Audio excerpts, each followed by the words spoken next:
कंगाली का असर national day पर परेड लॉन में होगी। पाकिस्तान नहीं आएंगे विदेशी मेहमान, वजह 5 मुश्किलों में फंसा देश। कई दिनों की माथापच्ची के बाद आखिरकार पाकिस्तान सरकार ने यह तय कर लिया कि नेशनल डे परेड 23 मार्च को प्रेसिडेंट हाउस के लॉन में होगी। यह परेड भी सिर्फ सिंबॉलिक यानी प्रतीकात्मक होगी। चंद मेहमान ही मौजूद होंगे।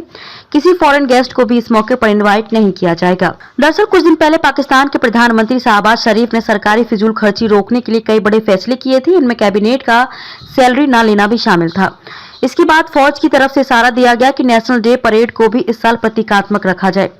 शहबाज ने पिछले दिनों में यह भी कहा था कि सरकार हर तरह से सख्ती करके इस साल 200 अरब रुपए बचाना चाहती है। कुछ हद तक पाकिस्तान डे परेड भारत की गणतंत्र दिवस परेड की तरह होती है। हर साल 23 मार्च को यह समारोह इस्लामाबाद के सबसे बड़े मैदान शकरपानिया में होता है। इस प्रोग्राम का चीफ गेस्ट कोई विदेशी हस्ती होता है। इस बार सरकार ने फैसला किया है कि किसी भी विदेशी को बतौर गेस्ट नहीं बुलाया जाएगा। एक रिपोर्ट के मुताबिक प्रेसिडेंट आरिफ अलवी के अलावा प्रधानमंत्री Shehbaz Sharif, chief justice of Pakistan Umar Ata Bandial और army chief general Asim Munir ही कार्यक्रम में शामिल होंगे। माना जा रहा है कि यह प्रोग्राम प्रेसिडेंट हाउस के लॉन में होगा। परेड में आमतौर पर पाकिस्तानी फौज हथियारों का प्रदर्शन करती है। इस बार ये भी नहीं होगा। इस परेड में कुछ झांकियां भी निकाली जाती हैं। इस पर भी रोक रहेगी। 5 बड़ी मुश्किल में फंसा पाकिस्तान। पाकिस्तान में लोअर मिडिल क्लास और लोअर क्लास के लोगों की परचेजिंग पावर यानी खरीद की क्षमता 42% कम हो गई है। महंगाई लगातार बढ़ती रही और खरीद की क्षमता कम होती रही। इससे मांग कम हो गई और बिजनेस भी चपेट में आ गया। हालत बद से बदतर हो गए। पाकिस्तान के पास विदेशी मुद्रा भंडार महज 2.79 अरब डॉलर बचा है। ये भी सऊदी अरब और चीन का गारंटी डिपॉजिट है। इसे खर्च नहीं किया जा सकता। डॉलर की कमी के चलते जरूरी चीजों का भी इंपोर्ट बंद है। आटा, प्याज, जरूरी दवाएं नहीं मिल रही हैं। बैंकों से लेटर ऑफ क्रेडिट न मिलने से हजारों कंटेनर में पोर्ट पर सामग्री अटकी पड़ी है। पाकिस्तान में टोयोटा, सुजुकी ने कार प्लांट बंद कर दिए हैं। प्रमुख टेक्सटाइल इंडस्ट्री के भी कई प्लांट बंद हो चुके हैं।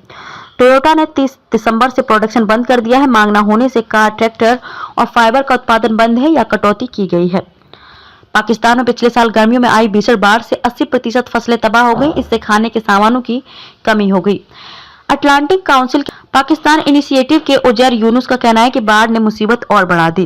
पाकिस्तान में करीब 1 साल सियासी अस्थिरता है। इमरान सरकार ने जाते जाते पेट्रोल और डीजल पर सब्सिडी का ऐलान कर दिया था।